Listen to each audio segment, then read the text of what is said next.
écoutez le podcast de So Sweet Planet.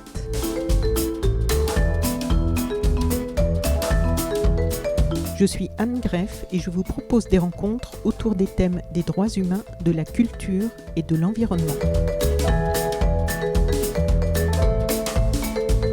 Nous sommes en contact depuis mi-janvier pour cette interview, le coronavirus ayant un peu bousculé les agendas. Donc bonjour François Gemène. Bonjour. Je suis ravie de vous accueillir dans le podcast de So Sweet Planet. C'était un petit peu difficile avec toutes ces péripéties ces derniers temps. J'ai vu que vous étiez resté très actif pendant cette période de confinement. Il fallait bien s'occuper, disons. Sur les médias, oui, mais c'est aussi que votre parole était entendue, attendue et nécessaire parmi d'autres dans cette période de chaos et de confusion. Donc je vais vous présenter. C'est un petit peu long de vous présenter, vous faites beaucoup de choses. Non, mais faites court. Vous êtes donc chercheur du FNRS, le Fonds national pour la recherche scientifique. C'est le CNRS belge.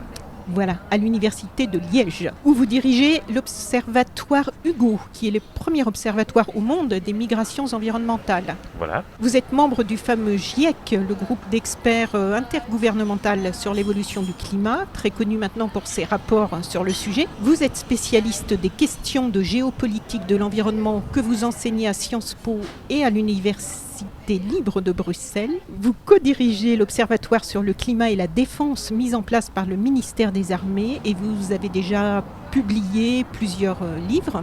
Aujourd'hui, nous nous rencontrons pour parler de votre excellent atlas de l'Anthropocène que vous avez coécrit avec Aleksandar Rankovic, qui a été mis en image par l'atelier de cartographie de Sciences Po.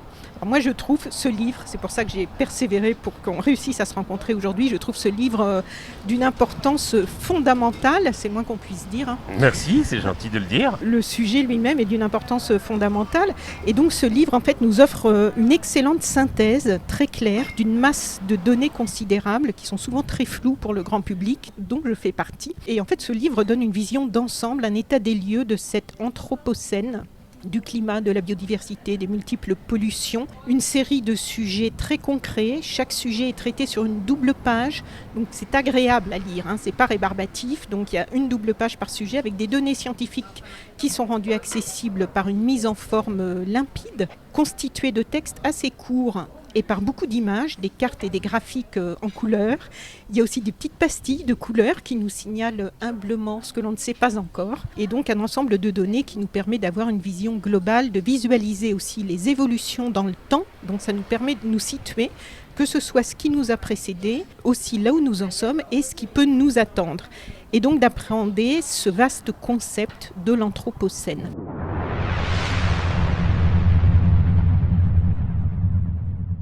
J'aimerais que l'on commence, si vous voulez bien, en 1972 et que vous nous parliez de ce rapport qui serait, si j'ai bien compris, la première alerte par rapport à ce concept d'Anthropocène, pas par rapport à l'impact de l'humanité sur la planète, ça j'ai bien compris que ça remonte à beaucoup plus loin. C'est effectivement, bien sûr, il y avait toute une série de travaux scientifiques auparavant qui montraient effectivement l'influence croissante de l'homme sur la Terre, mais c'est vrai que ce premier rapport, qui est un rapport commandé par le Club de Rome en 1972, qui va s'appeler le rapport Meadows, du nom de son coordinateur, Dennis Meadows, et c'est un rapport qui effectivement va pour la première fois faire apparaître clairement aux yeux de tous la notion de limite planétaire et va dire tout simplement la croissance n'est pas soutenable à l'infini dans un monde sur une planète qui, elle, est finie. Et donc ce rapport va pour la première fois remettre en cause quelque part les logiques à la fois de croissance démographique mais aussi de croissance économique infinie qui prévalait jusqu'alors. Toute la décennie des années 60, les Golden 60s, avaient été caractérisée par une très forte croissance démographique, le fameux baby boom, et par cette idée que le progrès, c'était la croissance économique. Et dans les années 60, effectivement, on a vu l'apparition d'une véritable classe moyenne, toute une série de biens de luxe, des biens électroménagers, des voitures, des vols en avion sont devenus disponibles pour la classe moyenne. Et donc, il y avait cette idée très forte que l'accumulation des biens allait créer bonheur et prospérité. Et en 72, ce rapport dit clairement, ce n'est pas soutenable à l'infini. Et donc, il faut nous donner comme objectif un objectif de croissance zéro. C'est-à-dire que cet objectif de croissance zéro, qui est un peu vu aujourd'hui par la plupart des gouvernements comme une sorte d'aveu d'échec de leur politique économique et monétaire. Chacun va essayer d'aller grappiller quelques points de croissance. Aujourd'hui, on est paniqué par les projections économiques de déficit de 8, 9, 10% que fait l'INSEE. En 72, l'objectif principal donné par ce rapport, c'est celui de croissance zéro, qui dit voilà, lorsqu'une économie arrive à maturité, elle doit viser le statu quo. Et quelque part, le choc pétrolier qui arrive l'année d'après, de 73, va un peu sonner comme une sorte de confirmation empirique de ce rapport et va effectivement donner beaucoup d'aura à ce rapport. Les gens vont se dire, en 73, la récréation est finie, et d'ailleurs les Beatles se séparent. Mais est-ce qu'il a été entendu, ce rapport, en 72, par quelques-uns dans le monde ou... Je pense que ce rapport a malgré tout été assez entendu parce qu'il correspond au début de ce qu'on a appelé la gouvernance mondiale de l'environnement. C'est-à-dire qu'en 72, la même année, les Nations Unies vont convoquer le premier sommet mondial sur l'environnement, et donc il va y avoir, effectivement, dans les années 70, une prise de conscience de la nécessité de gouverner l'environnement. C'est-à-dire que ça devient un sujet politique. À partir du début des années 70, la plupart des gouvernements, en Europe mais aussi à l'étranger, vont mettre en place des ministères de l'environnement. Ça peut paraître surprenant, mais dans les années 60, le poste de ministre de l'environnement n'existait pas dans les gouvernements. Et donc à partir des années 70, va s'imposer la nécessité de gouverner l'environnement. Ça va devenir un sujet politique, et c'est sans doute un des principaux apports de ce rapport.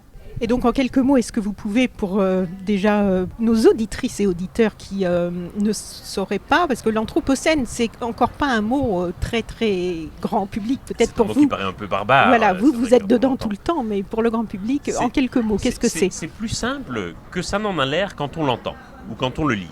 En réalité, l'anthropocène, ça désigne la nouvelle époque géologique dans laquelle les géologues pensent que nous sommes désormais entrés. On sait que l'histoire de la Terre est divisée en plusieurs grandes périodes géologiques. Il y a celle qu'on connaît un peu dans la culture populaire. On connaît le Jurassique ou le Mésozoïque, les Crétacés, qui sont des époques caractérisées par la présence des dinosaures. L'Anthropocène, c'est une époque caractérisée par la présence des humains. Littéralement, l'Anthropocène, c'est l'âge des humains. Et qu'est-ce qui fait dire aux géologues que nous sommes sortis de l'Holocène, qui est la période géologique dans laquelle nous étions auparavant, pour rentrer dans l'Anthropocène?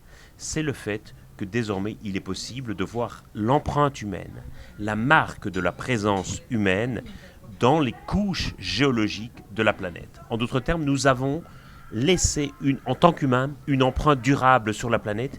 Nous sommes devenus les principaux facteurs de transformation de la planète, et c'est ça qui marque le basculement de l'Holocène vers l'Anthropocène. Ça, c'est la signification géologique du concept. Maintenant, c'est une signification politique aussi très forte. L'Anthropocène, politiquement, c'est le point de rencontre de l'histoire de la Terre avec l'histoire des hommes et des femmes qui l'habitent. Et jusqu'ici, on a toujours considéré que les deux histoires couraient dans des couloirs parallèles, sans jamais se rencontrer. On sait que l'histoire de la Terre est vieille de plusieurs milliards d'années. On sait que l'histoire des humains ne représente quasiment rien, représente une fraction de seconde si on ramenait l'histoire de la Terre à une journée. Et donc l'Anthropocène, c'est ce point de rencontre entre ces deux histoires, c'est ce moment où on réalise que la Terre et le monde ne forment plus qu'une seule entité, alors que jusqu'ici on les avait toujours séparés. On avait considéré que la Terre était l'astre céleste sur lequel nous habitions, gouverné par les lois de la nature, par la biologie, la chimie, la physique, et que le monde était en quelque sorte l'organisation politique et sociale de la Terre qui, lui, était gouvernée par les lois des sciences sociales. Et on faisait comme si rien de ce qui se passait dans le monde ne pouvait avoir d'influence réelle sur la Terre. On se rend compte que ce n'est pas le cas, et l'Anthropocène est le point de cette collision. Au début, les premières fois que j'ai entendu ce mot, c'était encore un peu controversé. Est-ce qu'aujourd'hui, il y a un consensus pour reconnaître que l'on est entré dans cet âge de l'Anthropocène ? Parmi les géologues, il y a toujours un débat. Je n'irai pas jusqu'à dire une controverse, mais il y a toujours un débat, pas tellement sur le concept même d'Anthropocène, mais plutôt sur la date d'entrée dans l'Anthropocène. Qu'est-ce qui est le point de bascule ? Est-ce que c'est le moment où les émissions de gaz à effet de serre vont commencer à augmenter subitement avec la révolution industrielle ? Est-ce que c'est le moment où on va disperser des particules radioactives dans l'air ? Il y a encore plusieurs dates qui sont possibles et qui sont séparées de quelques centaines d'années, ce qui représente poussière d'étoiles à l'échelle de l'histoire de la Terre, mais ce qui est un débat important parmi les géologues. Mais j'ai envie de dire que quelque part, quelle que soit la manière dont les géologues finissent par trancher ce débat, le terme a acquis une existence politique propre, je dirais presque indépendante de sa signification géologique. Et cette signification politique propre, c'est aussi un appel à l'action. Alors justement, vous dites dans l'introduction de cet atlas de l'Anthropocène, adopter comme le fait cet atlas une vision large de l'Anthropocène oblige à naviguer à travers l'ensemble des sciences naturelles et des sciences sociales. Trop souvent, ces disciplines continuent d'être enseignées de façon distincte dans les programmes scolaires et universitaires. L'Anthropocène les rend pourtant indissociables, vous venez de nous le dire, parce qu'il marque la collision de l'histoire de la planète avec celle de l'humanité qui l'occupe. Mais ce qui m'a surpris, c'est que vous dites ensuite que les crises liées à l'Anthropocène, elles aussi, sont souvent présentées séparément les unes des autres, alors qu'elles sont profondément liées les unes aux autres, non seulement parce qu'elles s'influencent mutuellement et s'interpénètrent, mais aussi et surtout parce qu'elles relèvent d'une seule et même transformation. Et je me disais en vous lisant, peut-être un peu naïvement, mais qu'en fait on s'obstine à tout séparer alors qu'il serait temps de tout relier. On a toujours tout séparé. On a séparé la Terre et le monde, comme je le disais à l'instant, et ça se traduit aussi dans la manière dont on a produit la connaissance et dont on l'a enseignée. Nous enregistrons cet entretien au mois de juin. Au mois de septembre, de nouveaux étudiants s'inscriront dans les facs ou dans les grandes écoles. Combien ne choisiront pas des cursus de sciences sociales simplement pour ne jamais faire de maths ou ne jamais voir une équation ou un graphe. Et à l'inverse, beaucoup vont s'inscrire dans des cursus de sciences de la Terre, de sciences naturelles, et quelque part ne seront pas exposés à des théories sur ce qu'est un mouvement social, sur comment fonctionne l'économie, etc. On a séparé aussi, cloisonné le savoir, et je pense que c'est une grave erreur. Je pense qu'aujourd'hui, nous devons absolument réunir davantage les sciences de la Terre avec les sciences sociales, parce qu'en réalité, on ne peut pas vraiment comprendre l'une sans comprendre l'autre aujourd'hui. Et c'est en partie pour cela que nous avons aujourd'hui des dirigeants politiques, mais aussi des dirigeants d'entreprise, qui, je pense, ne prêtent pas encore suffisamment d'attention à ces questions d'environnement. Pas du tout parce qu'ils sont de mauvaise volonté ou parce qu'ils ne veulent pas en entendre parler, mais simplement parce qu'on ne leur a pas enseigné l'importance de cela au cours de leur formation. C'est extérieur alors. C'est quelque chose qui est passé complètement extérieurement. On leur a appris la discipline budgétaire, on leur a appris la fiscalité, on leur a appris le maintien de l'ordre, on leur a appris les relations internationales, la cybercriminalité, mais on ne leur a rien dit des sciences de la Terre, on ne leur a rien dit des équilibres fondamentaux de la planète. Et donc forcément, c'est souvent une préoccupation qui passe un peu au second plan parce qu'on ne leur a pas dit au cours de leur formation que c'était important. On va en reparler. Vous, à quel moment est-ce que vous vous êtes intéressé à ces questions de climat et de migration environnementale ? Qu'est-ce qui a été le déclic pour vous ? Est-ce que c'est un parcours juste qui s'est trouvé, vous emmener comme ça ? Non, c'est une histoire de chance et de coïncidence, comme beaucoup de choses dans la vie. J'ai toujours été très sensible aux questions d'environnement. Quand j'étais enfant, avec mes camarades de classe, on éditait un petit journal qui s'appelait Le Cri de la Nature et qu'on vendait dans la cour de récréation. Et donc on devait avoir 9 ou 10 ans à l'époque, donc ça a toujours été, c'était très naïf évidemment, mais ça a toujours été une préoccupation importante.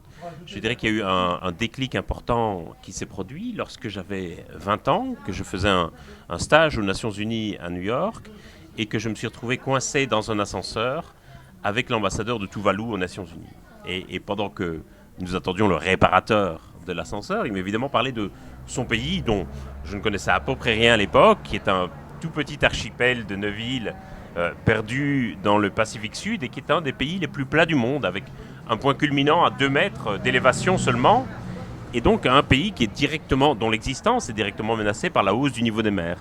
Et donc il m'a parlé effectivement de la possibilité qu'un jour, tous les habitants de Tuvalu, les Tuvaléens, deviennent des réfugiés climatiques, qu'il ne faille évacuer toute la population. En quelle année ça ? C'était en 2001. Et donc quand je suis rentré en Belgique, comme j'étais plutôt bon étudiant, mes professeurs m'ont proposé de faire une thèse de doctorat. J'ai obtenu une bourse de thèse et c'est un sujet qui s'est imposé assez naturellement. Et à l'époque où j'ai commencé ma thèse, c'était encore un peu un sujet de niche. Ah oui, ça j'imagine. C'était un peu les chevaliers de l'an 1000 du lac de Paladru. Pour ceux qui ont vu le film, on connaît la chanson avec Agnès Jaoui. Donc vraiment un sujet de thèse un peu pointu, un sujet de niche. Et pendant que je faisais ma thèse, le sujet a gagné de plus en plus en importance. Au moment où j'avais fini ma thèse, il n'y avait plus une seule conférence sur le climat qui n'aborde les migrations. Il n'y avait plus une seule conférence sur les migrations qui n'aborde aussi le climat comme facteur de migration. Et donc depuis, effectivement, c'est un champ de recherche qui s'est considérablement étendu. Il y a aujourd'hui de plus en plus de chercheurs et de jeunes chercheuses qui travaillent sur ce sujet, de plus en plus de thèses, de plus en plus de projets de recherche, d'événements, et c'est un sujet qui a considérablement grimpé à l'agenda international. On revient donc à l'Atlas de l'Anthropocène. Est-ce que vous pouvez nous dire en quelques mots ce que vous appelez la grande accélération ? C'est un terme qui est utilisé par beaucoup, notamment par beaucoup d'historiens du climat ou d'historiens de l'environnement, et qui désigne, en fait, je crois que c'est une des grandes caractéristiques de cette époque, l'Anthropocène, le fait que, à partir, je dirais, de la seconde révolution industrielle, tout va s'accélérer. C'est-à-dire la quantité de gaz à effet de serre que nous allons émettre va considérablement augmenter. Les quantités de polluants que nous allons émettre, soit dans les sols, soit dans les océans, vont considérablement augmenter. La richesse mondiale va aussi considérablement augmenter. La population mondiale va considérablement augmenter. C'est-à-dire que tous les indicateurs que nous allons pouvoir utiliser en matière d'environnement, d'un coup, je ne vais pas dire vont devenir fous, mais vont connaître une croissance exponentielle. Il va y avoir une sorte de rupture de la linéarité et vraiment une grande accélération. On le voit très bien sur les graphiques, là, 1950, toute la montée en flèche de tous les... C'est certain que comme on est ici uniquement à l'audio, on ne peut pas montrer les graphiques, mais sur des graphiques, on le voit très très bien. La courbe, d'un coup, s'infléchit brutalement, et effectivement, il y a une accélération subite. Donc 1950, ça fait 70 ans, donc on peut se dire que c'était peut-être pas très clair pour tout le monde au début, mais aujourd'hui ça l'est très clair, et pourtant on ne semble toujours pas prendre assez conscience des impacts de l'accélération pour nettement lever le pied, pour modifier nos modes de vie et de consommation, ce qui permettrait de protéger tout ce qui est vital à notre survie, à nous l'humanité. Quelle est votre analyse de cette apathie, je ne sais pas si le mot est bien choisi. Mais... Apathie, on appelle ça même apraxie, je crois, en psychiatrie, c'est-à-dire le fait de savoir mais de ne pas agir, d'être en quelque sorte paralysé malgré notre connaissance. Et effectivement, mon sentiment est que nous avons de tout ça une connaissance qui reste largement théorique ou abstraite. J'ai été frappé pendant cette crise du coronavirus de voir à quel point nous décrivions toujours le changement climatique comme la crise d'après, comme la vague d'après, comme la catastrophe à venir, comme si c'était un risque futur plutôt qu'une réalité présente, alors que le changement climatique était là bien avant le coronavirus. Vous avez poussé plusieurs coups de gueule par rapport à ça. Le premier rapport du GIEC date d'il y a 30 ans, 1990, et donc vraiment il y a quelque chose de frappant. Et je me dis, qu'est-ce qui fait effectivement que nous percevions encore le changement climatique comme quelque chose d'aussi lointain, distant, alors que pourtant il est là. Et je crois que la réponse, elle est malheureusement très simple, c'est le fait que les morts ne soient pas encore à nos portes. Nous nous sommes tracassés du coronavirus uniquement à partir du moment où il y avait des morts dans le nord de l'Italie et où les touristes des sports d'hiver revenaient en France et en Europe. Tant qu'il n'y avait pas de morts dans le nord de l'Italie, nous voyions encore le coronavirus comme une sorte de petite grippe qui touchait la Chine et qui allait rester là-bas. On parlait du virus chinois. Eh bien, je crois malheureusement que c'est la même chose pour le changement climatique. Les morts se situent encore largement de l'autre côté de la Méditerranée et donc nous ne voulons pas les voir. Oui. Dès le début du livre, vous posez la question du développement avec un chapitre intitulé « Le développement peut-il durer ?» Vous évoquez le difficile compromis environnement et développement. On se demande de plus en plus aujourd'hui si ce compromis il est difficile ou s'il est impossible à réaliser. Mais quand on dit ça, en fait, j'avais envie de vous poser la question, qu'est-ce qu'on entend déjà en fait par développement quand on dit cette phrase-là ? Dans la manière dont nous concevons au départ le développement durable dans les années 80, le développement, c'est la croissance économique et en particulier la croissance économique des pays les plus pauvres. Et l'idée, quand on imagine le concept de développement durable en 86, c'est effectivement de concilier les deux, de voir comment il est possible d'avoir à la fois croissance économique et protection de l'environnement. Et donc le concept de développement durable s'impose comme une sorte de compromis politique, qui est d'ailleurs très bien traduit dans la définition, un type de développement qui répondent aux besoins des générations présentes sans compromettre la capacité des générations futures de répondre aux leurs. Et effectivement, nous avons fonctionné comme compromis. Et encore aujourd'hui, lorsque nous essayons de remplacer le développement durable par des concepts comme la croissance verte, par exemple, nous sommes encore effectivement dans cette logique de compromis. Est-ce qu'il est possible de combiner la croissance économique et la réduction de nos émissions de gaz à effet de serre ? Et quelque part, cette logique de compromis tient au fait qu'on ne veut pas choisir et que quelque part on repousse sans cesse le moment du choix en essayant de combiner des concepts qui malheureusement sont assez incombinables et irréconciliables. Et je crois qu'aujourd'hui, un grand défi psychologique, culturel, est quelque part de renoncer, sinon à la croissance, du moins à ce que nous associons jadis à la croissance. Nous avons toujours associé la croissance à l'idée de plus. Il va falloir que nous l'associons à l'idée de mieux, je crois. Alors, vous nous expliquez aussi le rôle de la dégradation de la couche d'ozone dans les années 80 dans notre approche de l'environnement. Vous dites que la dégradation de la couche d'ozone provoque un basculement car elle affecte l'ensemble des pays du monde et aucun ne sait ni ne peut résoudre seul un problème d'une telle ampleur. Les agences et ministères nationaux n'y suffisent plus. Seule une coopération internationale, voire une gouvernance mondiale, peut apporter une solution en imposant des règles communes à tous les États.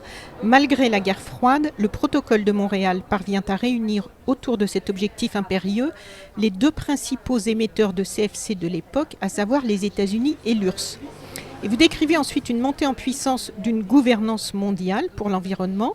Moi, je me souviens vaguement de ça, avec tous les espoirs qu'il y avait dans cette notion, avec des grandes réunions dont le grand public entend parler, comme le protocole de Kyoto, le sommet de Rio en 92, la COP 21, bien sûr, à Paris en 2015, avec un accord annoncé comme historique mais non contraignant, et donc peu respecté par les États qui l'ont signé.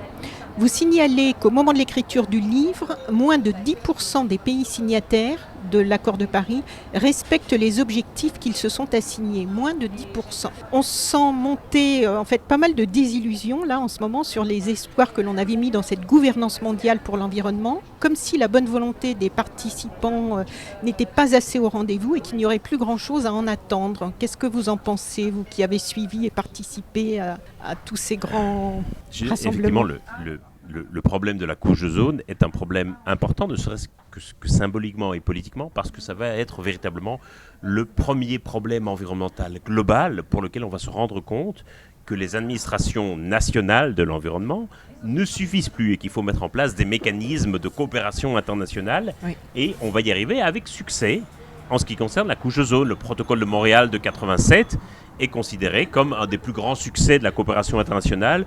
Et effectivement, le trou dans la couche d'ozone s'est depuis considérablement réduit. Et donc, on va essayer d'appliquer ce modèle à toute une série d'autres problèmes environnementaux globaux, bien entendu à la question du climat, mais aussi à la question de la biodiversité. Et tous ces efforts vont culminer en quelque sorte en 92 avec le fameux sommet de la Terre à Rio, qui va être un des grands moments de la gouvernance mondiale de l'environnement, puisqu'on va adopter lors de ce sommet 3 conventions internationales, une sur le climat, une sur la biodiversité et une sur la désertification.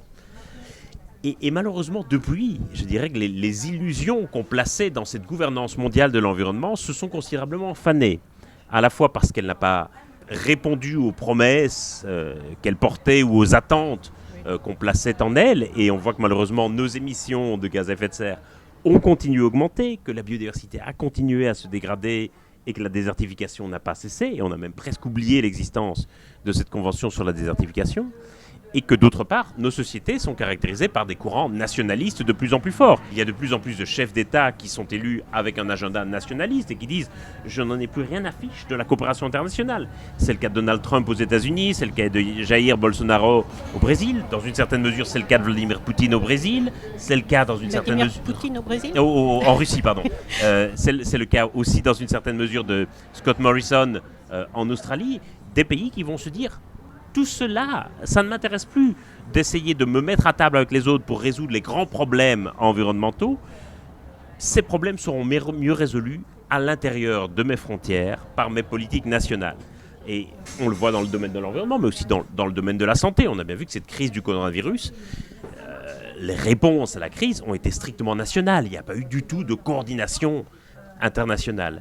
Et donc on voit que, effectivement, cette coopération internationale est un peu menacée de toutes parts, à la fois parce qu'elle n'a pas livré effectivement ses promesses, peut-être qu'on avait placé trop d'espoir dans cette coopération, et aussi parce qu'elle est menacée de l'intérieur par la montée d'un nationalisme. Le problème du climat comme de la biodiversité, c'est que ce sont des problèmes mondiaux, et c'est-à-dire que ce sont des problèmes qu'on est incapable de régler seul à l'intérieur de nos frontières nationales. Même si la France arrêtait demain toutes ses émissions de gaz à effet de serre, ça ne changerait pas grand-chose au problème. Il faut absolument le faire ensemble avec d'autres. L'action d'un seul pays est relativement vaine. Et donc, On peut tourner la situation dans tous les sens. On peut s'exaspérer, effectivement, de la lenteur des négociations internationales. On peut considérer que c'est des grands cirques, des grands barnums pour rien.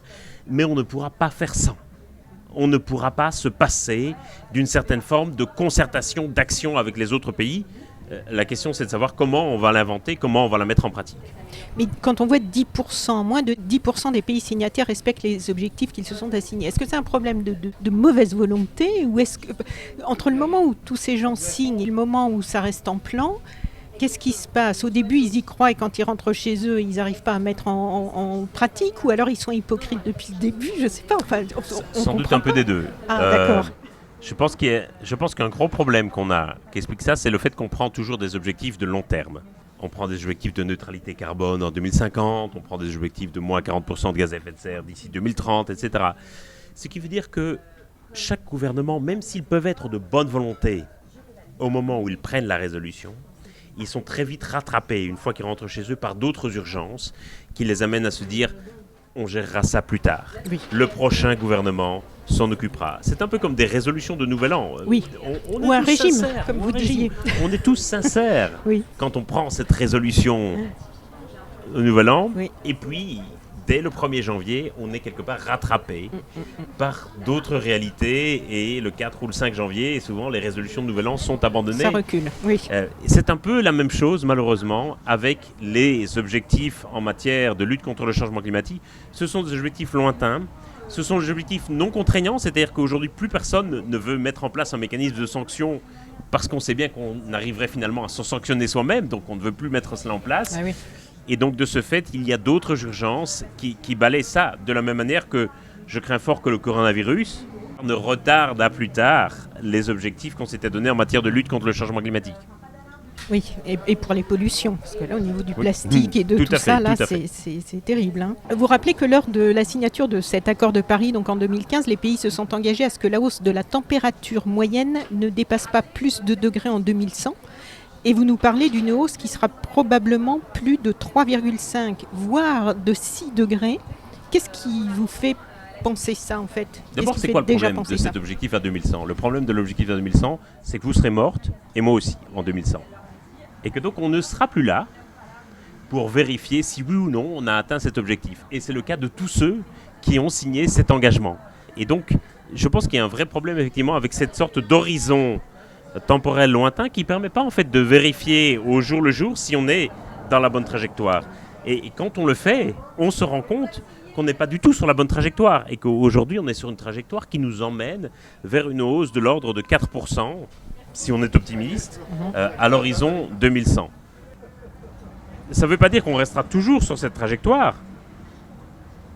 Et cette trajectoire, évidemment, peut encore évoluer et il est encore possible de revenir à l'objectif ou à une trajectoire qui nous mènerait vers 2 degrés, même si, bien entendu, plus on avance, plus il est difficile de se raccrocher à cette trajectoire. Mais effectivement, cette idée de 4 degrés d'augmentation d'ici 2100, c'est ce qui se passe si l'on additionne l'ensemble des politiques climatiques qui sont mises en œuvre pour le moment et qui sont donc effectivement très très largement insuffisantes. Ah oui. Alors, dans le chapitre qui suit et qui a pour titre « Des écosystèmes sous pression », vous nous expliquez l'importance de ces écosystèmes. Est-ce que vous pourriez nous rappeler, j'aimerais que tout le monde, depuis le début des podcasts, c'est le 46e, je crois, podcast de So Sweet Planet, j'ai rencontré beaucoup de gens qui se battent pour le climat, pour l'environnement, que ce soit des jeunes activistes, des gens dans les ONG. Et à chaque fois, je demande à ce qu'on rappelle ce que c'est qu'un écosystème et pourquoi c'est important. Et je m'étonne qu'on en entende si peu parler dans l'éducation, dans les médias, parce qu'en fait, il me semble que si on avait un peu plus conscience de ce que c'est un écosystème et de pourquoi c'est important d'en tenir compte et de les respecter, peut-être que ça changerait un peu les comportements. Enfin, je rêve peut-être, mais...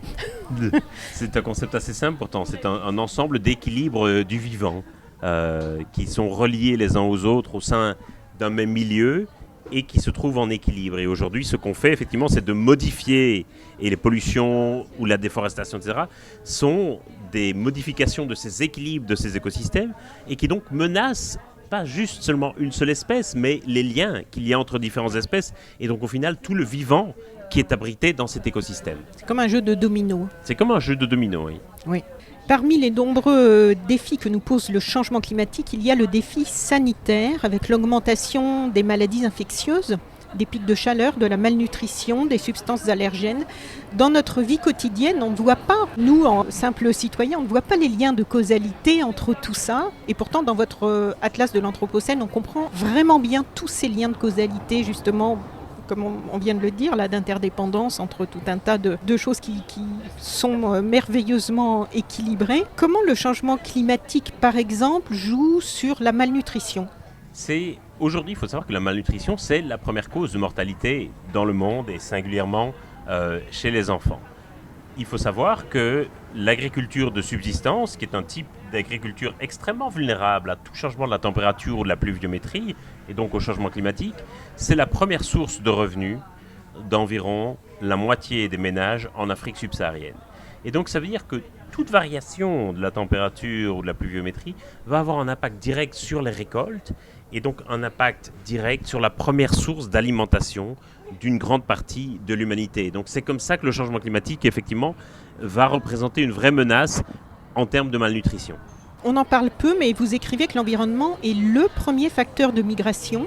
De récentes modélisations effectuées par la Banque mondiale évoquent la possibilité de 143 millions de personnes déplacées à l'intérieur de leur propre pays d'ici à 2050. Et là encore, vous mentionnez que ce sont les populations les plus vulnérables qui seront les principales victimes. En fait, moi, je suis un peu perdue dans tous ces chiffres parce qu'en 2015, on pouvait lire sur le site de l'ONU que le climat serait responsable de 250 millions de réfugiés climatiques d'ici à 2050. Et j'ai aussi vu des chiffres de l'ONU qui prédisaient pour 2050 1 milliard de réfugiés climatiques. 2050, c'est demain quand même. Est-ce que vous pouvez nous refaire un petit point puisque vous êtes un spécialiste des migrations environnementales ? D'abord pour dire qu'effectivement, l'environnement a toujours été un facteur important de migration. À travers l'histoire, on peut trouver toute une série de grandes migrations liées à des catastrophes naturelles, des dégradations de l'environnement. Si on prend un exemple relativement proche de nous, l'exode du Dust Bowl, qui a vu la migration de dizaines de milliers de paysans du Texas, de l'Oklahoma et de l'Arkansas vers la Californie, c'était un exode directement lié à une sécheresse qu'on appelait le Dust Bowl, littéralement le bol de poussière, et qui a conduit des dizaines de milliers de paysans à devoir abandonner leurs terres et à migrer vers la Californie. C'est comme ça que la Californie est aujourd'hui devenue l'État américain le plus peuplé et le plus riche. C'est une histoire qui est très bien racontée dans Les raisins de la colère de John Steinbeck. Mais pourtant, lorsqu'on va concevoir le droit des migrations et des réfugiés au sortir de la Seconde Guerre mondiale, oui, on va considérer qu'il n'y a que deux grands facteurs qui vont déclencher des migrations, qu'il y a deux grandes catégories. D'un côté, les réfugiés qui fuient des persécutions politiques, et de l'autre, les migrants économiques qui partent à la recherche d'une nouvelle vie, d'un meilleur salaire, d'un meilleur emploi. Et on va le distinguer assez distinctement, ces deux catégories, et on va créer un droit différent pour chacune. C'est comme si, quelque part, on avait oublié le rôle important que jouent le climat et l'environnement comme facteurs de migration, et j'ai presque envie de dire qu'on le redécouvre à la faveur du changement climatique.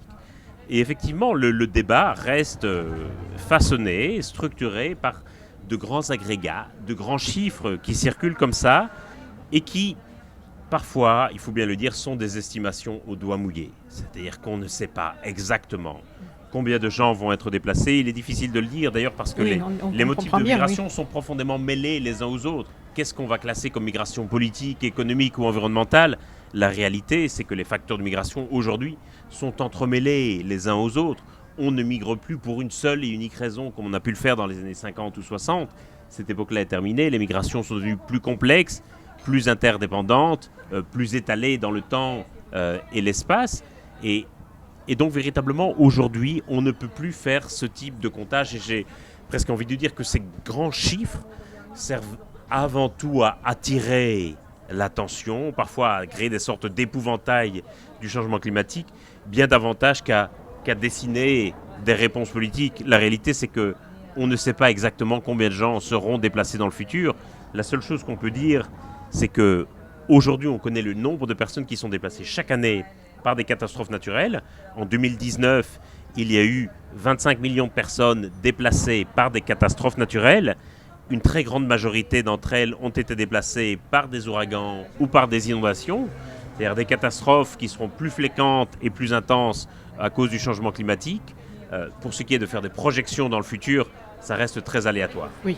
On peut juste constater que d'année en année, il y a de plus en plus, comme vous dites, de... Ça, bien sûr, on peut le constater. Voilà. Et à ce chiffre que je viens de citer du nombre de personnes déplacées par des catastrophes naturelles brutales, il faut ajouter tous ceux et toutes celles qui sont déplacés par des dégradations plus lentes de leur environnement, par la hausse du niveau des mers, par la dégradation des sols, etc. Parmi tous les scénarios réjouissants que l'on trouve par rapport à tous les thèmes de l'Anthropocène, vous nous offrez aussi la perspective du scénario de l'emballement avec les seuils de rupture. Vous pouvez nous en dire quelques mots ? Oui, bien sûr. Une des raisons pour lesquelles on a choisi 2 degrés comme objectif à l'accord de Paris, c'est parce que les scientifiques pouvaient garantir, assurer avec un haut niveau de certitude, disons, qu'en dessous de 2 degrés, ces seuils de rupture ne seraient pas atteints. Mais le problème, c'est qu'évidemment, au-delà de 2 degrés, il y a une probabilité de plus en plus forte que nous atteignions ces seuils de rupture. De quoi s'agit-il ? Oui. Ce sont des points de bascule, des moments où, d'un coup, le système climatique va s'emballer sans qu'il soit possible que nous fassions quoi que ce soit pour atténuer cet emballement ou pour le retenir. Pour donner une image un peu métaphorique, c'est comme si vous poussiez un énorme rocher devant vous sur le flanc d'une montagne. Vous savez que lorsque vous aurez atteint le sommet de la montagne, le rocher dévalera l'autre pente et que vous ne pourrez rien faire du tout pour le retenir. Sauf que Sisyphe, le rocher lui retombe dessus. Là, il tomberait sur l'autre versant. Et vous savez que quand le rocher dévalera, il n'y a rien du tout que vous pourrez faire pour le retenir. Mais quand vous poussez le rocher, vous ne voyez pas du tout où se trouve le sommet de la montagne. Et donc, vous ne savez pas du tout quand vous l'atteindrez. Dans le cas du climat, de quoi est-ce qu'on parle ? On parle par exemple de la fonte du permafrost, c'est-à-dire ce sous-sol gelé en permanence qui contient de très importantes quantités de méthane, qui est un gaz à effet de serre très puissant. Si ce méthane était relâché dans l'atmosphère, le changement climatique s'emballerait. On parle par exemple de la fonte totale des glaces du Groenland ou de l'Antarctique, qui provoquerait respectivement une hausse du niveau des mers de l'ordre de 6 mètres et de 65 mètres. On parle potentiellement d'une altération des courants marins. Et on sait que les courants marins, le Gulf Stream en l'occurrence en Europe et en Amérique du Nord, sont responsables du fait que nous bénéficions d'un climat tempéré. Et donc on sait que ces seuils de rupture potentiellement nous amèneraient dans un climat complètement différent et que nous ne pourrions rien faire pour l'empêcher. Sur la biodiversité, vous dites que c'est globalement la destruction d'habitats et la pollution. Alors, pesticides, fertilisants liés à l'agriculture, ainsi que la surexploitation des espèces, surpêche par exemple, qui constituent les pressions majeures sur la biodiversité. Cela ne résulte pas seulement de la croissance démographique, mais aussi et surtout du changement des modes de vie, notamment de l'augmentation de la demande humaine en produits animaux, viande, lait, œufs, poissons. Donc, pour préserver cette biodiversité, vous nous préconisez un changement des modèles agroalimentaires, des habitudes des consommateurs, des politiques publiques et des choix des producteurs, puisque tout va ensemble. Et on voit que cette transition indispensable, je sais que vous n'aimez pas trop le mot transition, on voit que cette transition indispensable provoque de terribles tensions et résistances dans nos sociétés, là, de plus en plus. Est-ce qu'on s'y prend mal ? Comment faire ? Est-ce que vous la voyez possible, cette transition même en employant un autre mot, en tout cas ce changement pour arriver à des changements de modèles agroalimentaires, d'habitudes de consommateurs, de politiques publiques ? Effectivement, une des plus grosses menaces sur la biodiversité aujourd'hui, c'est l'agriculture intensive ou l'élevage intensif qui impose notamment de la déforestation à échelle massive pour laisser place soit à des champs, à des cultures, soit à des pâturages. Et effectivement, il y a une demande de plus en plus forte qui tient au fait aussi, et c'est une bonne chose en soi, qu'il y a de plus en plus de gens qui sortent de la pauvreté, qui arrivent dans la classe moyenne, je pense notamment à la Chine ou à l'Inde, et donc ça fait effectivement augmenter la demande de produits alimentaires, et notamment de produits carnés ou de produits laitiers.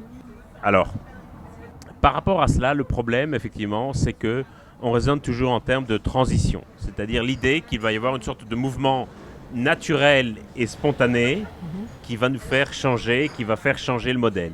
Et le problème de ce terme de transition, je pense, c'est qu'il occulte les ruptures profondes qui seront nécessaires et potentiellement les chocs et les coûts qui seront inévitablement associés à ces ruptures. Et donc, nous, quelque part, nous nous aveuglons nous-mêmes par rapport à l'ampleur de l'effort qui est à faire et par rapport au choc, y compris parfois au choc culturel que cela représentera. Et ça nous conduit, je crois, à sous-estimer gravement l'amplitude de ce qui est à faire. Et c'est pour ça que je n'aime pas beaucoup ce concept de transition, parce qu'il occulte les luttes et le fait que ça sera un combat pour beaucoup, que ça donne l'illusion que tout le monde sera gagnant à la fin, mais dans le court terme, il y aura des perdants et il faut pouvoir l'assumer.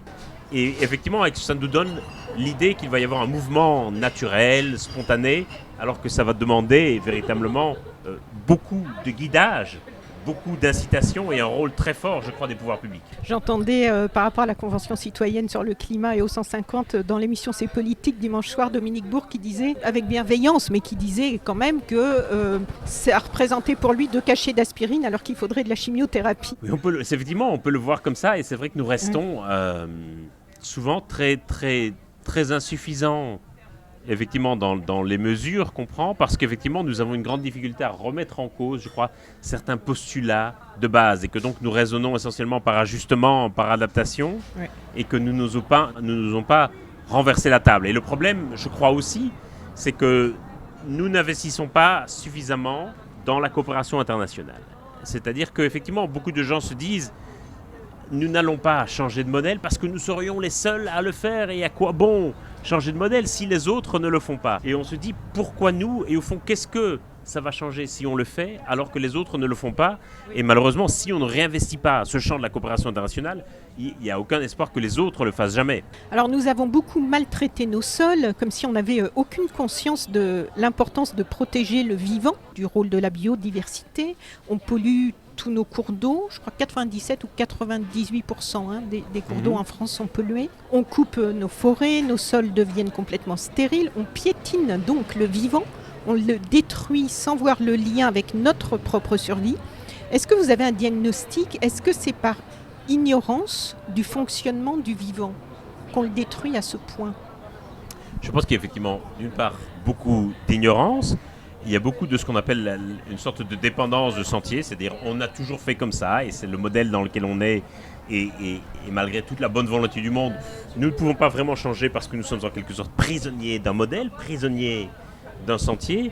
Et comme je le disais au début de notre entretien, il y a aussi ce problème où on va quelque part séparer la Terre et le monde, et donc on va considérer que fondamentalement rien de nos activités humaines ne peuvent véritablement durablement altérer la Terre. Parmi les causes majeures du déclin de la biodiversité, vous nous parlez des invasions biologiques. Et j'étais assez surprise en fait de découvrir que ce phénomène avait pris de telles proportions. Pourquoi le décrivez-vous comme une cause majeure? Est-ce que c'est devenu incontrôlable? Pendant la crise du coronavirus, l'Afrique de l'Est a été ravagée par une invasion de criquets. Ça a eu une importance considérable là-bas. Ça a eu un impact dévastateur sur les récoltes. Quasiment personne n'en a parlé en Europe du fait qu'il y avait une autre crise, une autre catastrophe en cours en Afrique de l'Est. Et on voit de plus en plus effectivement des espèces invasives, notamment des insectes, qui vont coloniser des récoltes, qui vont coloniser d'autres espèces, et effectivement qui vont réduire à néant la population de cette espèce. Aujourd'hui, c'est en quelque sorte devenu effectivement un facteur majeur de destruction de la biodiversité, et un qui est aussi directement lié au changement climatique, parce que le changement climatique va favoriser la prolifération de ces insectes, de ces espèces invasives, notamment dans des milieux qu'elles ne connaissaient pas auparavant, et donc dans des milieux où les écosystèmes n'ont pas les défenses par rapport à ces espèces invasives. Et ça vient donc perturber là aussi en réaction en chaîne tout le reste. Bien sûr, tout à fait. Et ça, c'est pas forcément à un niveau local. Il y a aussi des migrations là par rapport à ces, si j'ai bien compris, à ces espèces invasives. Bien sûr. C'est vrai que quand on parle des migrations, on parle souvent des humains avant toute chose, mais également des migrations qui sont très importantes dans le règne animal et végétal. Il y a celle qu'on connaît, la migration des saumons, la migration des oiseaux. Mais il y a toute une série d'autres migrations, notamment des plantes, qui sont évidemment étalées au cours du temps et qui s'étalent sur de beaucoup plus longues périodes, mais qui sont effectivement tout à fait importantes dans le règne végétal et qui vont parfois être complètement perturbées, soit accélérées, soit rendues impossibles par le changement climatique. Alors la pollinisation, on en a beaucoup entendu parler, mais là aussi j'ai l'impression qu'on a, moi-même, je me suis rendu compte qu'on a une vision souvent un peu naïve, et en plus avec bien souvent des fausses bonnes idées aussi, puisque j'ai lu que dès qu'on a entendu parler du déclin des abeilles, des populations, des ruches... Tout le monde a fait des ruches et tout le monde a fait du miel. Voilà, mais on a beaucoup incité donc tout le monde à faire des ruches, à mettre des ruches sur les toits et tout ça. Et puis là, j'ai lu récemment qu'en fait, c'était une fausse bonne idée, ça aussi, parce qu'en fait, ça ne favorise qu'une sorte d'abeille. L'abeille domestique, tout à fait, au détriment de toute une série d'autres abeilles sauvages. Et c'est vrai que c'est quelque chose qu'on connaît mal. Les gens n'imaginent pas forcément qu'il y ait plusieurs espèces d'abeilles, y compris dans nos villes et dans nos régions. Et pourtant, c'est le cas. Et effectivement, tout le monde s'est un peu mis, et c'était très à la mode à une époque d'avoir des ruches sur son toit et de produire son propre miel. Mais effectivement, ça favorisait les abeilles domestiques au détriment d'autres espèces plus sauvages qui sont pourtant tout à fait essentielles à la pollinisation. Oui. Et d'ailleurs, il Pas n'y a pas forcément que les abeilles oui, c'est ça. qui sont essentielles à la pollinisation. Il y a toute une série d'autres insectes qui sont un peu moins sympathiques et un peu moins visuels que l'abeille et dont on se tracasse assez peu, mais qui sont aussi victimes de pesticides et d'insecticides. Et donc c'est pour cela que la pollinisation est gravement menacée. Et donc dans ce petit paragraphe que vous intitulez « Pour des printemps de la pollinisation », vous dites « Des alternatives existent, plus proches de l'agriculture biologique ou de l'agroécologie, et les travaux scientifiques démontrant leur capacité à nourrir le monde se multiplient. Dès 1962, dans un ouvrage, le fameux Printemps silencieux qui n'a rien perdu de son actualité, Rachel Carson, donc grande figure l'une des pionnières de l'écologie, une américaine, expliquait les risques sanitaires et environnementaux liés à l'usage massif des pesticides, donc 62, et présenter toutes les techniques alternatives disponibles pour assurer un usage bien plus modéré des phytosanitaires. Le problème, dites-vous, n'est pas tant technique que politique. Il faut pouvoir sortir des visions productivistes héritées de l'après-guerre pour changer les modèles dominants de production et de consommation alimentaire. Est-ce que vous constatez des avancées en ce sens et est-ce qu'on va assez vite ? Oui, il y a des avancées en ce sens qui sont nombreuses et parfois considérables, notamment en France ou plus globalement en Europe. On constate véritablement aussi des changements d'habitude des consommateurs et c'est évidemment très nécessaire. Mais le problème, c'est que nous sommes parfois un peu autocentrés et qu'on ne voit pas qu'à côté de cela, effectivement, il y a toute une série d'autres marchés qui sont de plus en plus demandeurs de produits d'agriculture intensive, notamment les marchés asiatiques ou sud-américains, et qu'une bonne partie de ce que nous produisons en Europe est destiné à l'exportation. Et que donc globalement, les comportements des consommateurs européens à eux seuls ne peuvent pas permettre de changer le modèle agroalimentaire. Il faut véritablement une impulsion politique qui, dans le cas européen, peut passer par la politique agricole commune. Sinon, effectivement, ça ne changera jamais parce que aussi radicalement ou rapidement que puissent évoluer les comportements des consommateurs, et on voit qu'il y a quelque chose qui est en train de se passer pour le moment, il ne faut pas oublier qu'une partie très importante de la production agricole est destinée à l'exportation, et que donc là, il va falloir véritablement aussi des instruments réglementaires, il va véritablement falloir une intervention publique pour que cela change. Dans ce chapitre sur les pollutions globalisées, j'ai été assez étonnée aussi de découvrir l'importance de la part du nucléaire. Vous dites au changement climatique, à l'érosion de la biodiversité et à la destruction de la couche d'ozone s'ajoutent donc de nombreuses pollutions qui laisseront leur empreinte sur les écosystèmes pour des centaines ou des milliers d'années. La radioactivité est sans doute le meilleur exemple, au point que certains géologues proposent de faire coïncider le début de l'Anthropocène avec l'émission massive de particules radioactives dans l'atmosphère après les bombardements d'Hiroshima et de Nagasaki au Japon et les nombreux essais nucléaires qui ont suivi. Des essais qui ont laissé donc des dépôts de radionucléides partout dans le monde. Pourquoi est-ce que ces essais qui ont été quand même limités dans le temps et sur quelques lieux, se retrouvent aujourd'hui partout dans le monde, ces radionucléides ? Parce que d'abord, il y a un phénomène de dispersion très importante des particules radioactives.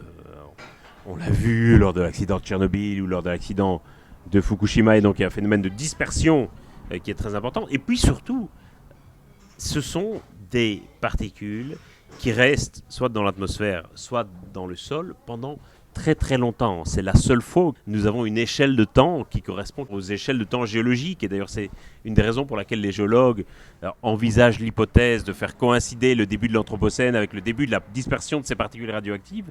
C'est parce que leur durée de vie correspond à une échelle géologique.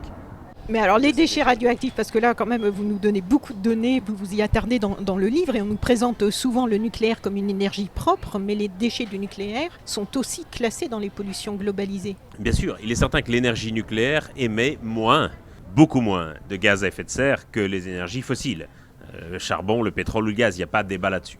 L'énergie nucléaire, par contre, produit des déchets nucléaires qui sont un autre type de pollution. Alors on peut considérer que c'est une pollution moins nuisible, que c'est une pollution moins importante, qu'on peut stocker sous terre ou en lieu sûr. Oui. Reste que, moins nuisible pour nous aujourd'hui aussi. C'est une responsabilité que l'on prend par rapport aux générations futures, puisque ces déchets nucléaires, nous survivront à la génération de nos enfants et à celle de nos petits-enfants. Donc c'est vraiment ici une question de choix politique. Indéniablement, l'énergie nucléaire est moins carbonée, beaucoup moins carbonée que les énergies fossiles, mais il ne faut pas croire non plus que ça soit une énergie propre. Elle produit des déchets nucléaires. Et voilà, les énergies renouvelables produisent moins de déchets. Ça ne veut pas dire que au cours de leur fabrication, des éoliennes ou des panneaux photovoltaïques ne nécessitent pas aussi des atteintes à l'environnement, mais il est certain que toute source d'énergie va produire des déchets. La question, c'est celle du choix politique. Qu'est-ce qui nous semble acceptable, qu'est-ce qui ne nous semble pas acceptable ? D'ailleurs, c'est très difficile, je trouve, moi, en tant que citoyenne, quand on s'intéresse un peu et qu'on essaie de faire les meilleurs choix dans notre vie quotidienne, parce que même le véhicule électrique, électrique, oui, là aussi, ça émet moins de pollution et de tout ça, sauf que électrique, si c'est fabriqué à partir du nucléaire, ça pose aussi d'autres problèmes. Le recyclage des batteries reste aussi problématique, apparemment. Donc, on essaie d'aller au moins pire, et c'est difficile de se faire une juste idée, je trouve, là, en ce moment, des choses qui sont les mieux. La seule énergie parfaitement propre, c'est celle qu'on n'utilise pas. Je pense qu'on doit aussi davantage mettre l'accent sur des questions de sobriété énergétique et de réduire notre demande énergétique. Voilà. Alors, on ne va pas ici s'attarder sur chacune d'elles, même si j'aimerais bien, mais là, je pense qu'on sera encore là à minuit ce soir. Mais il y a une double page pour chacune des plus importantes pollutions globalisées. Donc, il y a les déchets produits dans le monde, énorme pollution. Leur chiffre a doublé en 10 ans.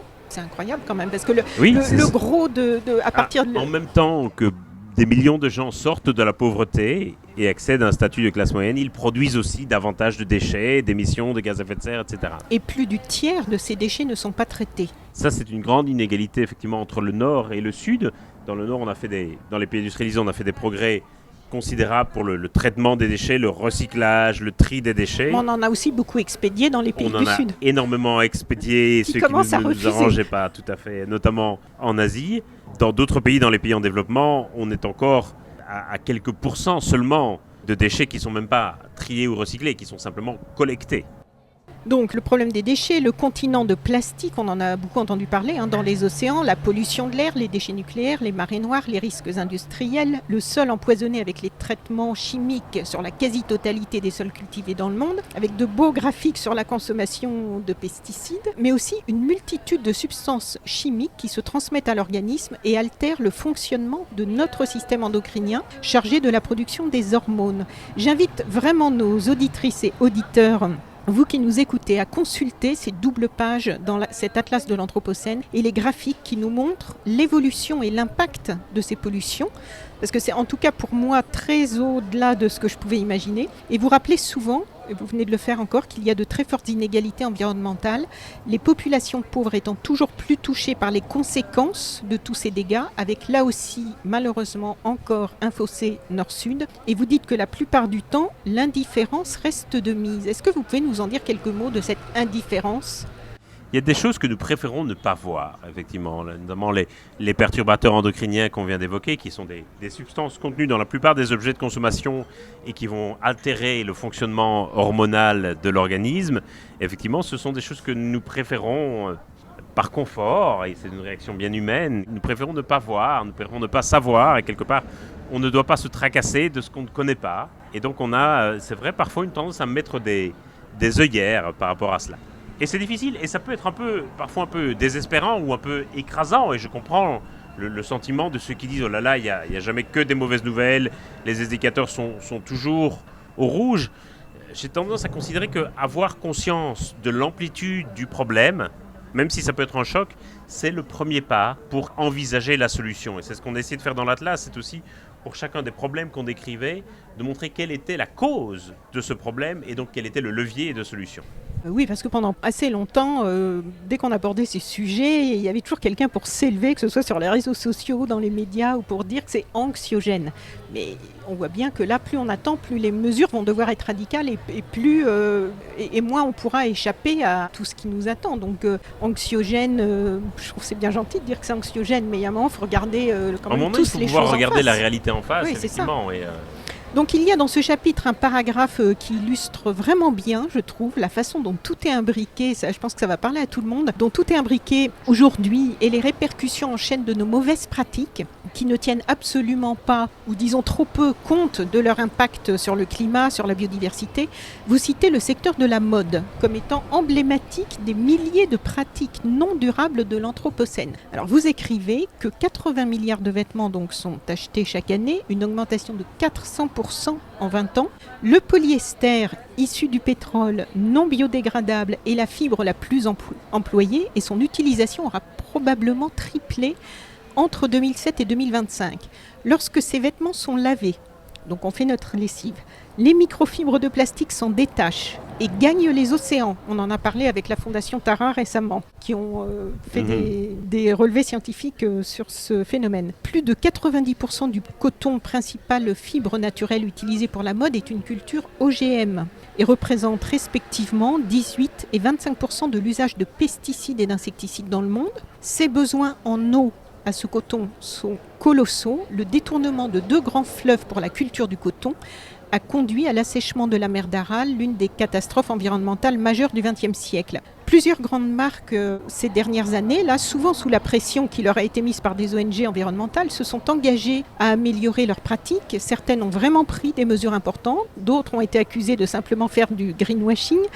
Est-ce que, selon vous, les mesures prises par ce secteur sont aujourd'hui suffisantes ou est-ce qu'il y a encore... Non, très clairement, elles sont largement insuffisantes. On a rappelé effectivement la longue chaîne de production qui entrait dans la fabrication de vêtements. Si on rajoute en plus les conditions sociales, notamment liées au travail des enfants, liées au juste salaire, aux questions de protection sociale, on a effectivement un tableau complet mais qui n'est pas beau à voir. Je crois qu'il y a néanmoins une prise de conscience, d'une part de la part des consommateurs, qui est très importante, parce que nous achetons de plus en plus de vêtements et nous les conservons de moins en moins longtemps.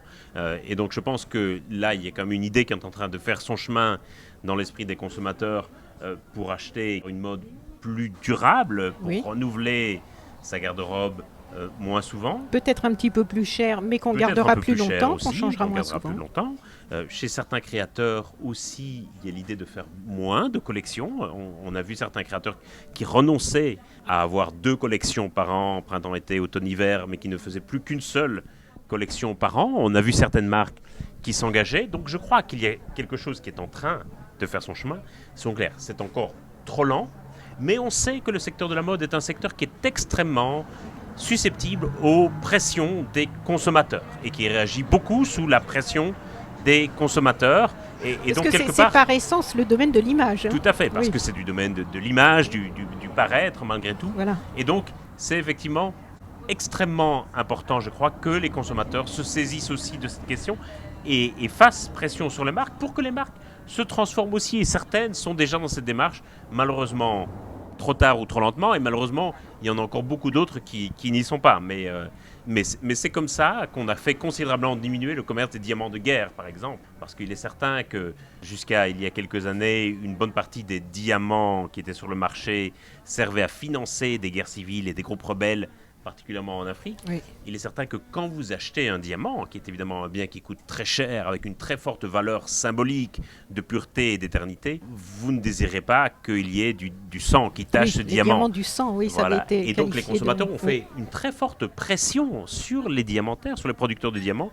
qui a abouti au pacte de Kimberley, qui est une sorte de charte de bonne pratique qui garantit qu'aujourd'hui, les diamants que vous trouverez sur le marché, en tout cas chez les joailliers qui ont pignon sur rue, n'ont plus servi à financer des guerres civiles. Donc c'est la preuve que certains secteurs liés à la mode, ici typiquement la question du diamant, peuvent évoluer. Est-ce que vous pensez qu'on va pouvoir s'en sortir sans, je crois que vous avez déjà un peu répondu tout à l'heure, sans mesures radicales et contraignantes ? Non, il va falloir un certain nombre de mesures radicales. Il va falloir aussi que, je crois, les États se ressaisissent de leur puissance réglementaire, en quelque sorte. On est j'ai envie de dire, parfois un peu rétif à toute nouvelle réglementation parce qu'on perçoit comme une sorte de contrainte insupportable. Je pense malheureusement qu'on ne peut pas juste compter sur la bonne volonté de chacun. Comme on est né, c'est le rôle de l'État de fixer des cadres entre ce qui est possible et ce qui n'est pas possible ou ce qui n'est plus possible. Peut-être d'accompagner mieux, parce que c'est vrai que dès qu'on parle de mesures radicales, je pense notamment à l'agriculture, puisque c'est tellement toujours d'actualité, plusieurs personnes ont émis le souhait que, comme ça a été fait dans les années 60 avec les grands plans pour l'agriculture intensive pour nourrir les populations, pourquoi est-ce qu'on ne parle pas plus aujourd'hui de faire un grand plan, mais pour aider tout le secteur agricole à adopter et donc voilà, la question de l'agriculture est un bon exemple. Les comportements des consommateurs sont une chose, les questions de politique agricole, le modèle agricole en sont une autre. Et ça dépend véritablement de l'État, ça dépend notamment des politiques d'investissement, de soutien aux agriculteurs ou à tel type d'agriculture. Je crois qu'on n'agit pas encore suffisamment, au-delà de la question réglementaire, on n'agit pas encore suffisamment aujourd'hui sur la question de l'investissement. Et aujourd'hui, il y a encore véritablement la finance, qui je pense est un levier majeur de changement, mais qui est encore largement sous-utilisé. Il y a quelques mois, j'ai interviewé pour un précédent podcast la journaliste Anne-Sophie Novelle, un podcast que j'avais consacré à son livre et son documentaire « Les médias, le monde et nous », dans lequel elle consacre un chapitre à ce qu'elle appelle l'impensé écologique, et où elle revient notamment sur la responsabilité des climato-sceptiques, et où elle décrit comment tous les climato-sceptiques à une certaine époque, donc aux États-Unis, en Angleterre, en France, Claude Allègre et Vincent Courtillot, elle les cite, et elle écrit « Il crée des polémiques dont le principe consiste à insuffler le doute et à enfermer la discussion dans un débat techniciste plutôt que de débattre et de philosopher sur la portée des choix sociétaux à effectuer. » Mais elle met aussi en cause la responsabilité à l'époque des médias parce que l'approche journalistique dite rigoureuse consiste à laisser la parole à des avis différents, à présenter deux points de vue censés répondre aux besoins de neutralité des médias. Et elle consiste aussi officieusement à favoriser le conflit, souvent plus vendeur au consensus. Votre livre comporte aussi un chapitre intitulé « La fabrique du doute au service de l'industrie fossile ». Et vous mentionnez la responsabilité, comme dans son livre, et aussi un livre qui m'avait beaucoup marqué, « Le syndrome de l'autruche » de George Marshall, qui s'interrogeait aussi sur toute cette problématique de l'impensé écologique et pourquoi c'est resté si longtemps en dehors des radars. Et donc vous mentionnez la responsabilité du lobbying et de la désinformation, avec notamment des campagnes de désinformation sur le climat financées par des sociétés, ça maintenant ça a été révélé, financées par des sociétés dont l'activité est directement liée au pétrole ou au charbon, avec les mêmes méthodes que celles utilisées par l'industrie du tabac dans les années 60, à l'époque pour convaincre tout le monde que la cigarette était inoffensive pour la santé, donc avec des études bidonnées. On constate que parmi ceux dont les intérêts financiers se trouvent menacés par ceux qui se battent aujourd'hui pour protéger la planète et donc l'humanité, parmi ceux donc, qui préfèrent protéger leurs intérêts, beaucoup déploient des moyens considérables pour créer de la désinformation, y compris auprès des responsables politiques qui pourraient prendre des décisions qui leur nuiraient. Et ils sont parfois prêts à tout. Vous rappelez qu'en 2017, près de 200 militants environnementaux ont été assassinés. Je crois qu'en 2018, le chiffre est à peu près le même d'ailleurs, parce qu'ils gênaient, ces militants environnementaux, ils gênaient le développement d'activités destructrices de l'environnement. La majorité est en Amérique latine, je crois, des assassinats. Plus l'on avance dans le temps, plus les partisans en fait, de ces deux grandes tendances, de ces deux approches du monde, vont s'affronter et l'on sent bien monter actuellement des tensions, les crispations. Vous voyez ça évoluer comment ? Je pense qu'il y a eu effectivement c'est moins le cas maintenant, mais il y a eu un gros problème dans le traitement journalistique de l'information scientifique, qui était considérée comme une affaire de croyance ou d'opinion. Et donc les journalistes, sur la question du changement climatique, se sont sentis quelque part parfois un peu obligés de mettre face à face deux opinions différentes. Sauf que l'une était informée par les faits et par des modèles scientifiques, et l'autre était davantage affaire de croyance. Et c'est quelque part par cette logique de traiter l'information scientifique comme si c'était une affaire d'opinion politique. Et pour le simple citoyen, c'était mis au même niveau. Bien sûr, pour le simple citoyen, c'était mis au même niveau, comme si c'était la gauche et la droite, etc. C'est comme si, au moment du bulletin d'information météo avant les journaux télévisés, vous aviez un débat entre un type qui vous dit demain il va faire beau, l'autre qui vous disait demain il va pleuvoir, et comme si le journaliste concluait, voilà, vous croirez qu'il voulait. Ça ferait sourire tout le monde, évidemment. Tout le monde dirait, on ne veut pas savoir l'opinion de monsieur un tel et de madame une telle pour savoir s'il va faire beau ou s'il va pleuvoir. On veut savoir ce que les modèles de Météo France prévoient. Et c'est comme ça que l'information météorologique est communiquée au public. Et le problème, c'est que véritablement, on a eu ce glissement de la science vers une forme de croyance, vers une affaire d'opinion. Et malheureusement, à l'occasion de la question du coronavirus, on a vu encore se développer ce même type de polémique et de controverse autour de l'hydroxychloroquine entre ceux qui y croyaient et ceux qui n'y croyaient pas. Et on a envie de dire, en matière scientifique, ça n'a aucune importance que vous y croyez ou que vous n'y croyez pas. Ça ne peut pas être une affaire de croyance, ça doit être une affaire de faits démontrés ou prouvés. Et je pense qu'on est sur un terrain très très dangereux quand la question des faits est remplacée par la question des croyances et des opinions. Et malheureusement, c'est sur cette pente-là qu'on est. Mais ce qui est difficile, si je peux me permettre, moi en tant que citoyenne, c'est que la question des faits, souvent on nous présente et on nous vend dans les médias des choses comme des faits. Je pense à toutes ces études justement qui ont été bidonnées, qui nous ont souvent été présentées comme, voilà, c'est scientifiquement prouvé, cette phrase qui ne veut plus rien dire, parce qu'en fait, on ne sait pas qui sont les scientifiques derrière. On dit une étude a dit que, ou une étude montre que. Le problème, c'est qu'il n'y a pas du tout dans la population une certaine forme de culture scientifique qui leur permettrait d'aborder ces informations avec un regard critique. Et que la plupart des gens, et ce n'est pas un reproche que je leur fais, mais ne savent pas du tout comment sont publiés des articles scientifiques, ne savent pas ce que c'est qu'un mécanisme de revue par les pairs, par exemple. Et donc, de ce fait, ont tendance à placer un article publié dans une revue scientifique sur le même plan qu'un post sur Facebook, par exemple. Alors que, et je ne dis pas que tout ce qui est publié dans une revue scientifique est parfait, et on a vu malheureusement qu'il y a eu certains articles qui ont dû être retirés, y compris dans des revues prestigieuses. Et il y a parfois des choses très intéressantes et très argumentées qu'on trouve sur Facebook ou sur Twitter ou d'autres réseaux sociaux, mais simplement ça n'a pas la même valeur, ça n'a pas été vérifié de la même manière, et je crois qu'il y a vraiment un besoin, en quelque sorte, d'alphabétisation scientifique de la population. Je ne dis pas ça péjorativement, mais de donner à chacun les armes qui permettent de comprendre comment la science est fabriquée pour pouvoir aborder ces informations avec un regard critique. Et c'est vrai a fortiori pour les journalistes, bien entendu. Et qu'est-ce que vous inspire l'ampleur des mesures prises récemment pour lutter contre le coronavirus, pour se défendre, nous, les humains, comparé aux mesures prises pour lutter contre ce que l'humanité elle-même inflige à la planète, on voit tout ça dans votre atlas de l'Anthropocène, et qui menace visiblement beaucoup plus la survie de l'humanité? Ça pose question. On se dit effectivement, nous sommes prêts à prendre des mesures très radicales, extraordinairement contraignantes en termes de restriction des libertés individuelles, extraordinairement coûteuses. On voit la crise économique artificielle que nous avons provoquée pour quelque part protéger des vies. Nous sommes capables malgré tout de faire ça lorsque nous estimons que nous sommes face à un danger imminent et présent.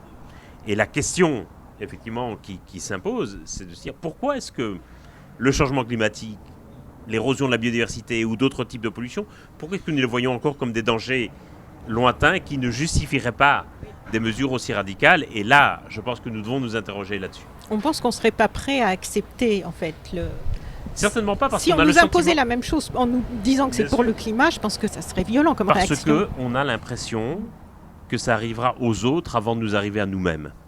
On a l'impression que nous et nos proches ne seront pas touchés. Tandis que pour le coronavirus, nous craignons, chacune, nous et nos proches, nous craignons d'être touchés. Oui. On voyait des chefs d'État, des gens célèbres qui étaient touchés. Donc on se disait, personne n'est à l'abri. Oui. Vous êtes donc l'un des auteurs, des membres du GIEC, ce fameux GIEC, qui nous publie donc ces rapports qui ont largement contribué, parce que là au moins ça a été relayé par les médias. Je pense que ça a vraiment contribué à ce qui est des prises de conscience très fortes par rapport à... Le but du GIEC, c'est de mettre tout le monde d'accord sur une base scientifique commune. Alors la question que je me posais, c'est une fois que vous publiez ces rapports, j'en profite puisque je vous ai en face de moi, donc ils sont largement médiatisés, donc ça c'est bien, ça permet à tout le monde un peu d'avancer par rapport à ça. Qu'est-ce qui se passe après? Comment ils sont pris? Est-ce que vous avez un contact direct avec des responsables politiques? Est-ce que vous savez si les rapports sont lus par ceux qui doivent prendre des décisions qui ont rapport avec ça? Qu'est-ce qui se passe après la publication d'un rapport du GIEC? Les rapports, globalement, sont assez peu lus. Ça tient au fait qu'ils sont très gros. Oui. Et donc voilà, je pense qu'ils sont consultés, mais ils ne sont pas faits pour être lus de A à Z. C'est la raison pour laquelle, avec chaque rapport vient un résumé d'une trentaine de pages qui est un condensé des principales informations du rapport et qui, cette fois-ci, est destiné aux décideurs, destiné notamment aux politiques. Tous les combien ? Le rapport d'évaluation paraît tous les 6 à 7 ans. Le prochain, donc le dernier date de 2014 et le prochain paraîtra en 2021-2022. C'est un gros travail évidemment parce qu'il faut synthétiser toute l'information sur tous les sujets, mettre énormément de scientifiques d'accord et puis une fois que le résumé est prêt, il faut le faire valider par les politiques. Et donc c'est un aspect qui paraît toujours un peu surprenant, voire choquant. C'est-à-dire que les politiques en représentant de chaque pays doivent valider leur résumé. Mais est-ce qu'ils ont les compétences pour valider ça ? Ce ne sont pas des scientifiques, bien entendu. Ils vont juger de la portée politique aussi des informations qu'il contient. Et c'est pour ça qu'il ne faut pas s'en cacher. À certains moments, les politiques vont demander à ce qu'une information ne figure pas dans le résumé, mais reste dans le rapport. Donc les politiques n'interviennent pas sur le rapport lui-même, mais par contre vont valider le résumé. Donc, si on veut vraiment connaître le fond de l'histoire, il faut vraiment se plonger dans le... D'accord. Il faut lire tout le rapport. Okay. Mais ça reste accessible. Enfin, je veux dire, l'information reste accessible. L'information reste accessible, bien sûr. Simplement, le résumé, c'est à la fois un document scientifique, mais c'est aussi un document politique. C'est un document politique que les différents gouvernements vont utiliser comme base de négociation. Et donc, pour que ce document soit accepté par tous, pour qu'il puisse jouer son rôle politique, il faut qu'il soit validé par les gouvernements. Les gouvernements disent, vous n'allez pas nous imposer comme base de négociation un document sur lequel on n'aurait rien eu à dire. Je dirais la très grande force, précisément, des rapports du GIEC, ce qui leur confère cette grosse autorité scientifique, c'est non seulement le fait qu'ils représentent le consensus scientifique, mais qu'ils aient également été validés par les gouvernements de tous les pays à chaque moment. C'est-à-dire que c'est le socle scientifique minimal sur lequel tout le monde est d'accord et sur lequel, en principe, il ne devrait plus y avoir de controverse. Et alors, est-ce qu'il y a beaucoup de choses qui sont retirées ou est-ce que ça reste vraiment... Non, ça reste une négociation entre les gouvernements et les scientifiques. Et c'est-à-dire que si vraiment les gouvernements tentent de censurer des informations très importantes ou de tordre le cou à certaines informations, à ce moment-là, les scientifiques vont hurler et ne vont pas l'accepter. Et ce sont les scientifiques qui gardent le dernier mot sur la version finale du résumé. Par contre, les politiques vont parfois demander à ce que telle ou telle information soit présentée un peu différemment, y compris pour ne pas heurter certains secteurs ou certaines sensibilités. Je prends par exemple la question des migrations, qui est une question que je connais bien. C'est une question qui est très sensible dans beaucoup de gouvernements. Et donc, effectivement, sur ce point, les gouvernements vont parfois demander qu'on ne fasse pas trop mention du risque de migration ou de déplacement. Mais il faut bien insister, voilà. Oui. Est-ce qu'il y a des mesures importantes qui auraient été récemement adoptées et qui, selon vous, vont dans le bon sens au niveau européen ou international? J'ai envie de dire qu'effectivement, le Green Deal, comme on l'appelle, le pacte vert pour le climat en Europe, est une mesure qui va dans le bon sens, qui n'est pas encore suffisamment financée, qui n'est pas encore suffisamment ambitieuse, mais qui va dans le bon sens parce que c'est une mesure transversale qui rassemble les différents secteurs et qui, quelque part, fait sortir les questions d'environnement et les questions du climat de la niche dans laquelle elles ont parfois été cantonnées. Le plan d'investissement de 750 milliards d'euros présenté par la Commission européenne en sortie de la crise du coronavirus va aussi dans le bon sens. C'est-à-dire que c'est un plan qui cherche à investir vers le futur plutôt que simplement sauver des industries du passé. Donc voilà, il y a quand même un certain nombre de signaux, je crois, qui vont dans le bon sens. On voit aussi politiquement dans les sondages d'opinion que la question du climat et de l'environnement est une question de plus en plus importante pour les Français et pour les Européens. Tout ça sont des signaux qui vont dans le bon sens, mais encore une fois, ne nous mettons pas d'œillères et réalisons que dans bien d'autres endroits du monde, et singulièrement dans ceux qui sont dirigés par des chefs d'État nationalistes, on va exactement dans le sens contraire. Et c'est pour ça que j'ai coutume de dire que le plus grand ennemi du changement climatique, ce n'est peut-être pas le pétrole ou le charbon, c'est le nationalisme. Et ce qui est terrible, c'est que les responsables politiques qu'on a cités tout à l'heure sont en plus à la tête de pays, c'est pas des petits... Ils sont à la tête de pays très importants et sont démocratiquement élus, ce ne sont pas des dictateurs. C'est parfois un peu hypocrite de se lamenter des échecs de la coopération internationale quand tant de chefs d'État sont élus sur un agenda nationaliste qui vise précisément à faire échouer cette coopération internationale. Et par rapport à l'éveil de conscience qui est vraiment nécessaire du plus grand nombre, j'ai lu que vous aviez essayé avec Bruno Latour d'installer justement dans le programme éducatif à Sciences Po tout un tas de choses et que ça n'avait pas fonctionné. Ça n'a pas marché. C'est tellement important. C'est-à-dire qu'effectivement, on pourrait considérer que c'est une sorte de priorité aujourd'hui dans la formation des étudiants, singulièrement dans une école de sciences comme Sciences Po, qui souvent les prépare à des carrières de dirigeants. Et malheureusement, pour des raisons institutionnelles, voilà, fin 2017, le programme a été interrompu parce qu'on a considéré que ce n'était pas une priorité. C'est dire le chemin qui reste encore à faire, effectivement, dans de nombreuses universités et grandes écoles pour vraiment donner à ces questions la place qu'elles méritent à la fois dans l'enseignement et la recherche. Tout à fait, et non, c'était une grosse désillusion, bien entendu, quand le programme a été arrêté à la fin de l'année 2017. Et d'ailleurs, vous donnez quelques exemples dans ce même article sur le fait que les responsables politiques qui sont au pouvoir et qui ont été au pouvoir ces dernières années, que ce soit Nicolas Sarkozy, vous parlez aussi de François Hollande et Laurent Fabius, qui ont dû prendre quelques cours quand ils ont accepté la COP21 en France. C'est assez symptomatique du fait que lorsque François Hollande apprend que la France va organiser la COP21, il se rend compte qu'il ne connaît pas vraiment la question du changement climatique.